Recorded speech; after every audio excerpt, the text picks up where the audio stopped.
Listeners, I want to paint a picture for you. Imagine that you are sitting at your favorite writing retreat center.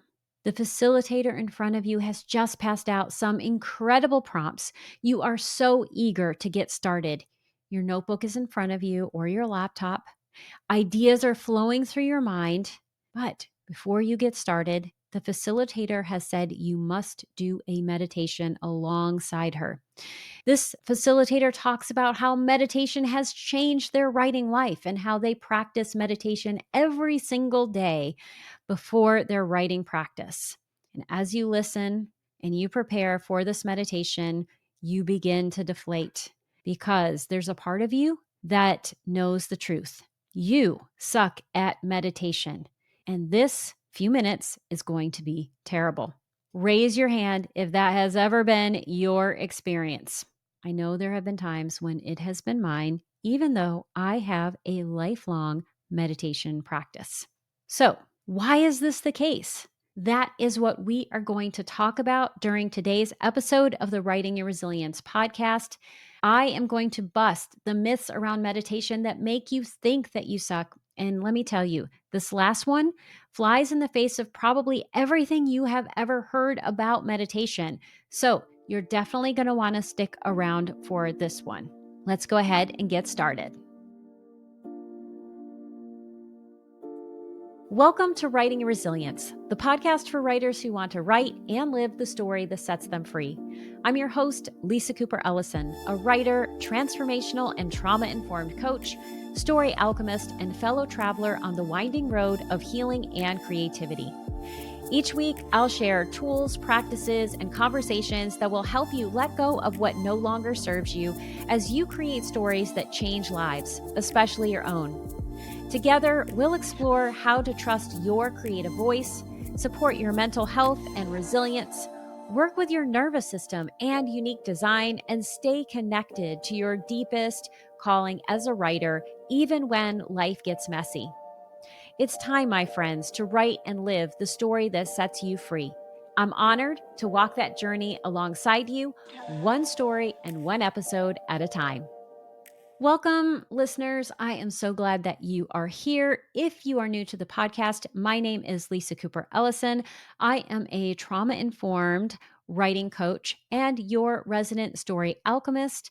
And I am so excited to be here with you today to talk about an issue that I am both passionate about and that I have had an interesting relationship with over the course of my life, and that is meditation.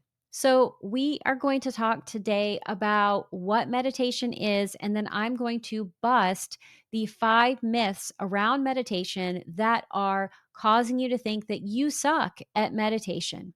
So, let's begin with this definition. And even before we get there, I want to talk about my relationship with meditation since I'm the one that's talking to you about it today. And I have been that facilitator who has talked about how meditation has changed my writing life. And I have shared it with so many people who have come to me and said, "Hey, Lisa, I love that you do this. And I either hate meditation, I don't want to do meditation, or I suck at it and I'm feeling really bad about it right now."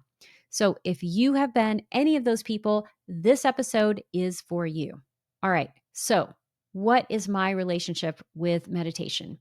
So, I grew up in a Buddhist community. I actually converted to Buddhism when I was 8 years old. I have been practicing different forms of meditation for most of my life. And there are plenty of times when I think, I have done this for a long time and I probably also suck at it. So I want to let you know, if you think you suck at it, I have been right there alongside you. And some days that is exactly where I stand. But before we get into why that's the case, let's talk about what meditation actually is so we have a shared definition of it. So, meditation is a form of thought or brain training that comes from Eastern traditions. So, the origins are Hinduism and Buddhism. That is where it comes from, though there are certainly non religious forms of meditation that people practice. Probably one of the most popular ones is mindfulness based stress reduction or mindfulness based meditation, which was made popular by John Kabat Zinn. And that is a form of meditation where you are just focusing on non judgmental awareness of what's happening around you and inside you. And another form of meditation you may have heard of is Vipassana meditation. So that just sounds really fancy, but all that is meditation where you're doing body awareness or body scanning. So, body scanning is a form of Vipassana meditation. While meditation can be associated with different religions, we often talk about it from the East. Prayer is a form of meditation, it is a form of thought or brain training where you are focusing on a specific set of thoughts. So you can be Christian or you can be an atheist and you can practice meditation. It really just depends on you and what your interests are and the types of meditation that you are doing. I love this quote by Amit Ray about meditation because I think it really helps to solidify an understanding of what meditation is and what that goal is, regardless of the types of meditation you're doing. So, Amrit says suffering is due to our disconnection with the inner soul. Meditation is establishing that connection. So, when we're meditating, what we're doing is connecting with ourselves. And sometimes we do that perfectly. I will say not necessarily perfectly. I've never met anyone who does it perfectly. And that includes the lamas that I have met who have been practicing most of their lives and they practice for long periods of time. So even those people do not practice perfectly. But sometimes we practice better than at other times. And so what we want to do is just give ourselves a lot of grace when it comes to how we think about meditation and how we approach it. So, here's one of the reasons why you might be thinking that you need to add meditation to your writing practice. Number one, there are a lot of writing instructors who talk about it. And when they do talk about it, they will often talk about all of the research around the benefits of meditation. So, how it can calm the mind, how it can create greater clarity, how it can lead to a greater sense of well being. And there's a lot of research that has been done around a lot of kinds of meditation, but you will also find a lot around mindfulness based meditation and mindfulness based stress reduction systems. There are actually classes that are designed to do that. And so those classes have a lot of clinical data around them in terms of how meditation can create some benefits for you and how it can make you feel better.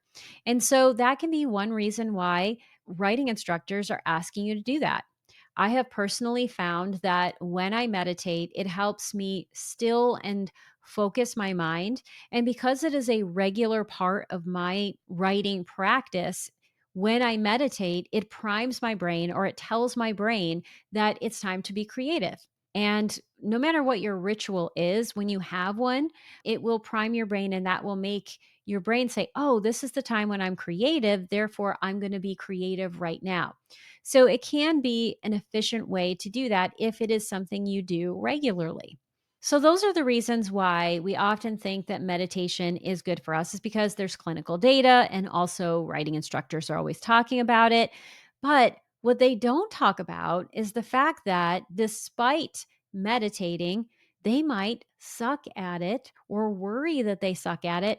And because you worry that they're going to judge you for saying that, no one talks about feeling like they suck at meditation. And yet, it is a very, very common experience. And it's often related to two things. Number one, the story that we're telling ourselves about what meditation is or what the meditation experience actually is, based on looking at someone's outsides and judging their insides, and also related to these myths that I'm about to bust for you. All right, so now let's get to those myths. Myth number one, the goal of meditation is to stop thinking. And people who are good at meditation are able to not just stop thinking, but stop itching their nose, itching their arm, fidgeting, and worrying about whether or not their feet are falling asleep. Let's go ahead and bust that myth. There are some meditation practices where the goal is to empty your mind of all thought, But there are plenty of other forms of meditation where that's not the case. So if you are doing, say, a mantra meditation, or maybe you are engaging in prayer, you might be repeating a thought or an idea either out loud or in your mind. You could also do forms of meditation where you are watching your thoughts go by. And often, when we're doing those forms of meditation, there's an anchor that we use. And when I talk about an anchor, I'm talking about some sort of physical thing that we're doing that helps us engage with the present moment. So maybe you're focusing on the feel of the breath coming out of your nose, or the way you're breathing out through your mouth, or the feel of your feet on the floor. Those would be considered anchors. And so we use those anchors to keep the mind from getting into all of the soap operas that we get into within our lives. But here's the reality: you may see someone who is sitting so still and it looks like they are so serene, and they could have a major drama or fight happening in their brain at that moment. And that's because our minds are designed to think. That's what they do. And when we are upset about something, when we have things on our minds, when we are feeling really anxious or just tired, our minds are more apt to wander, and we are more apt to have lots and lots of thoughts. Also, some minds are busier than other minds.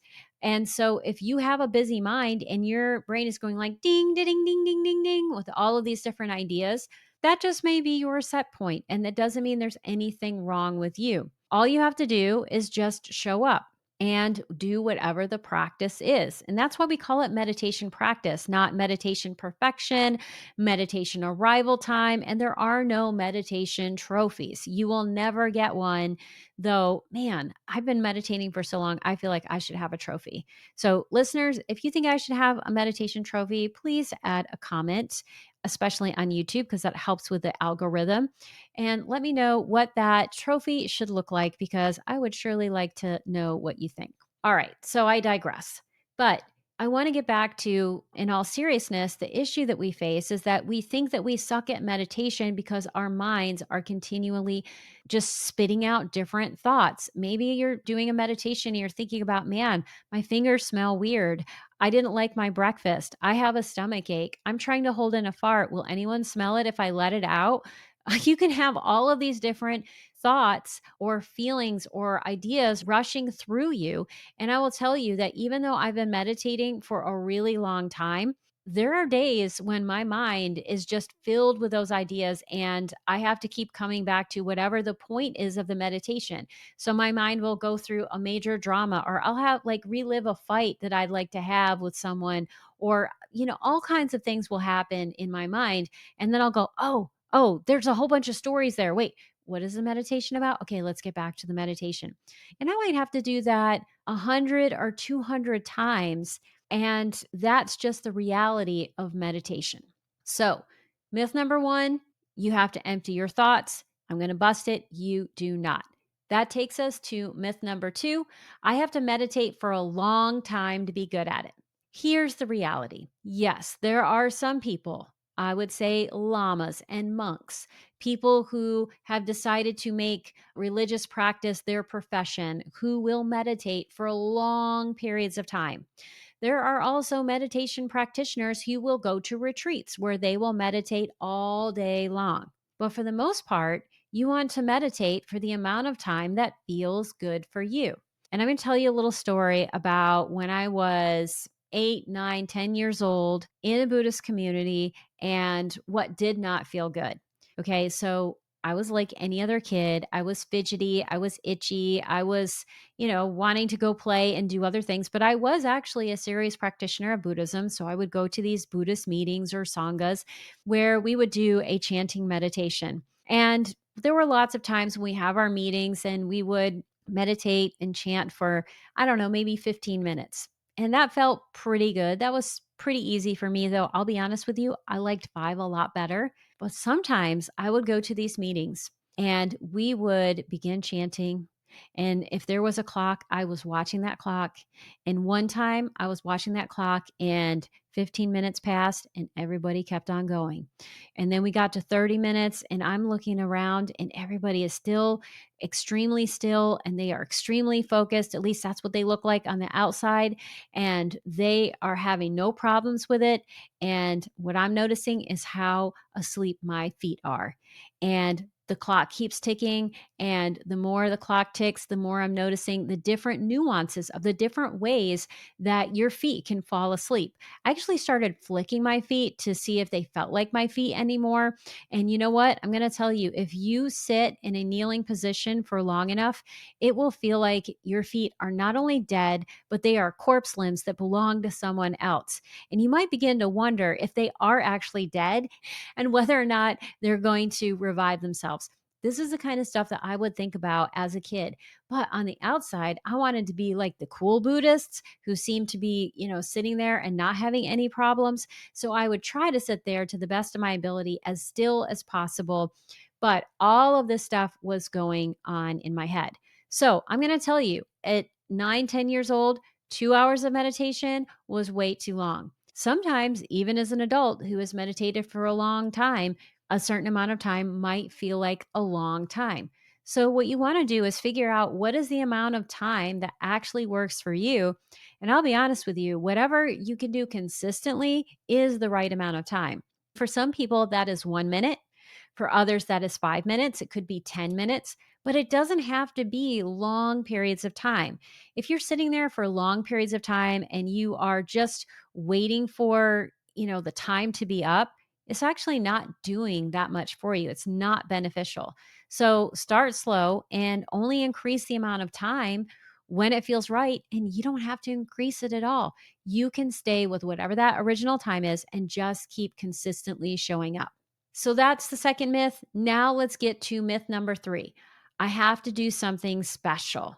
So people think when they hear meditation practice that they have to have some sort of special instructions or do something really special in order to actually call it meditation. But you can meditate and do anything, especially if you're doing mindfulness meditation, which is about just being in the present moment. So you can make washing the dishes into a meditation where you are focusing specifically on each individual step. Making tea can also be that, or any kind of activity, cooking, running, you name it, painting, writing. Writing itself can be the meditation. And I will tell you, this is a meditation practice that I give to people who hate meditation. Start with a prompt. Here is what keeps me from being present, and write all of those things down. The end. That is the meditation. So you can do anything and have it be a meditation. It all depends on your intention and whether or not you are focusing on being present and training your mind in some sort of way, which is usually training your mind to be more present. And that leads to myth number 4, which I've sort of busted, but I want to go into it a little deeper. And this myth is that meditation is always done while sitting down and your eyes closed, preferably on some sort of meditation cushion or a mat. That is entirely false. I've just talked about different activities you can do that are meditation, but I want to talk about different kinds of what you would call more traditional meditation that aren't just sitting there. And in fact, I would say if you're a trauma survivor and you don't want to close your eyes, regardless of what you're told, you do not have to close your eyes. And in fact, when I'm doing meditations for people, I will say you can close your eyes or develop a soft gaze towards whatever's in front of you. The whole goal is just to allow yourself to go inward by not focusing on something. But there are meditations where you keep your eyes open and you are focusing on, say, a photo or an image or something else. So that's just one piece about what's happening with your eyes. The other is about what's happening with your body. Some of my favorite meditations, the meditations that allow me personally to be the most grounded as someone who is a trauma survivor, are meditations that involve movement. So, one of my favorites is Soles of the Feet. And this is a meditation where you are standing and you are simply focusing on the soles of your feet and on what happens when you move in different ways. So, how do the soles of your feet and the muscles in your legs change when you do that? Thich Nhat Hanh, in his book, Breath is in Every Step, has a beautiful walking meditation where you are being very mindful and intentional about your steps and about the thoughts you have when you are walking. So, these are some very specific ways that you can do what would be called more traditional meditation, or what you might think of as more traditional meditation, that are movement based. Again, I would say if you are a trauma survivor or you are a person who has a really busy mind and you do want to meditate, then I would say try one of these movement based meditations as a starting point and see what happens. You may find that your brain actually stills more and that you feel more successful as you do it. That leads to myth number 5. And this is the most important one, especially if you are a trauma survivor. And it is the one that is probably going to blow your mind if you haven't already heard this. While meditation has a lot of benefits, it can actually be difficult and downright harmful for you, especially if you are a trauma survivor. And there are two reasons why that could be the case. So, if the trauma you incurred is physical in nature, so let's say sexual abuse or sexual assault, or there are some sort of physical violence that was involved, and you're doing some kind of meditation that takes you into the body, if the body is not a safe place for you and you're trying to do meditations like that, you may feel extremely anxious and you may want to stop. If that's the case, you listen to your body and stop trying to meditate like that. This is more likely to happen if you are doing these kinds of meditations on your own. So, if you want to test the waters to see if this kind of meditation is going to be helpful to you, I would say do a guided meditation. That guidance is going to cue your brain to work in certain ways. And also, it's going to limit the amount of time that you are doing the meditation. The Insight Timer app has a lot of great meditations. And like I said before, you don't have to do this for a long period of time. So start with 1 minute or a 5 minute meditation and see how it goes. And if you like it, you can always extend the time rather than trying to commit to something that is too much from the start.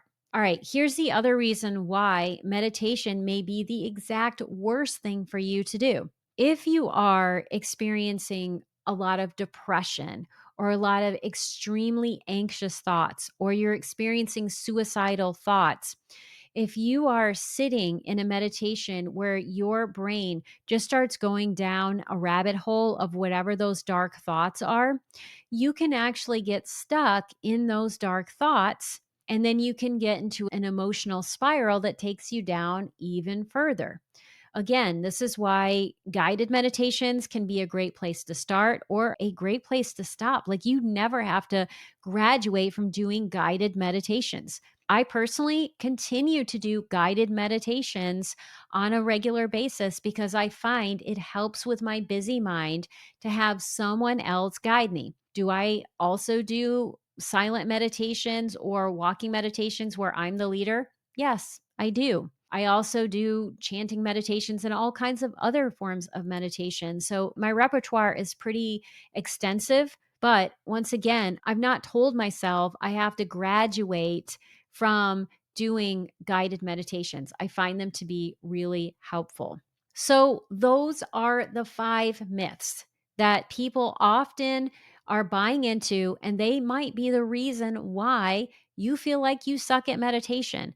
And if you think that I've missed one, please put in the comments what you think the myth is that we might be falling into, or the reason why you feel like you stuck with meditation that I have yet to address, because I will address it in a future episode.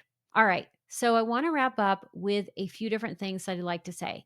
Number one, meditation is one way to calm the brain and to train the brain to see things a certain way or to have certain kinds of non judgmental experiences. But it's just one way. It is not the only way. And so you have lots of choices regarding how you work on things and specifically what you do with your writing practice, because it's more important to have a ritual than it is for that ritual to be meditation. All right, number two, you can't suck at meditation. Meditation is a practice.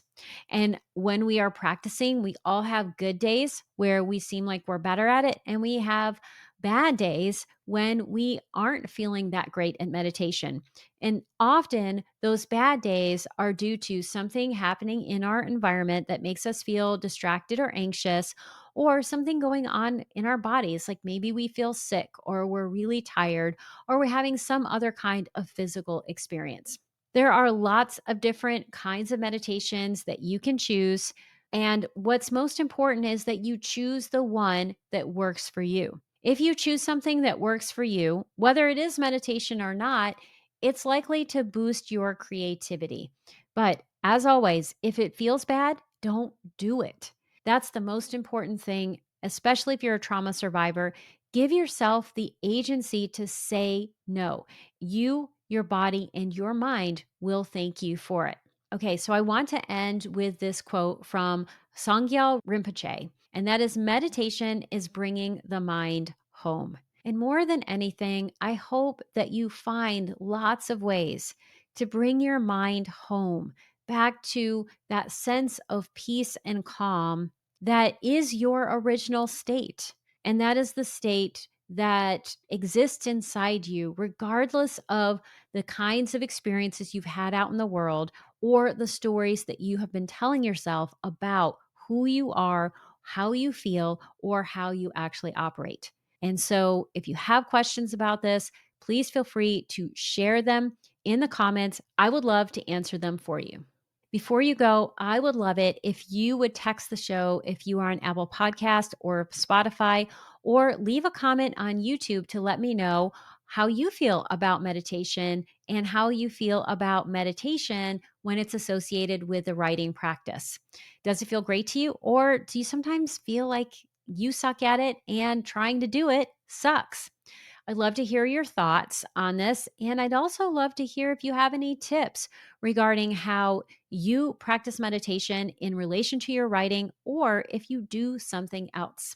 And speaking of your thoughts, I'd love to give a special shout out to Terry Potts, Sarah Bisono, and Mary Austin for sharing your thoughts and comments and appreciation of my recent episodes on vulnerability, our last editors roundtable discussion, and my interview with Irene Carson. It was so great to hear from all of you. I am truly grateful for everything you shared and for your support of this podcast. It wouldn't exist without you. And listeners, if you haven't reached out to the podcast, I would love to hear from you too. As always, remember that your story matters. As you write it, you free yourself from what's no longer needed, and from that freedom, you can become who you truly are. That's it for today's episode. Thank you so much for listening. I couldn't do this podcast without your support. If you love this episode, here are 3 simple ways that you can keep this show thriving. 1, subscribe to the show on Apple Podcasts, Spotify, YouTube, or your favorite podcast platform so you never miss an episode. 2, leave a 5-star review so others can find the show. 3, join my engaged dynamic community by signing up for the Writing Your Resilience newsletter. As a thank you, you'll receive a free copy of Ditch Your Inner Critic: 5 Tools to Transform Self-Doubt into Self-Support. Until next time, remember that your story matters. As you write and connect with the truest, most authentic version, you become not just the writer, but the person you're meant to be. And that, my friends, is the real freedom writing can offer.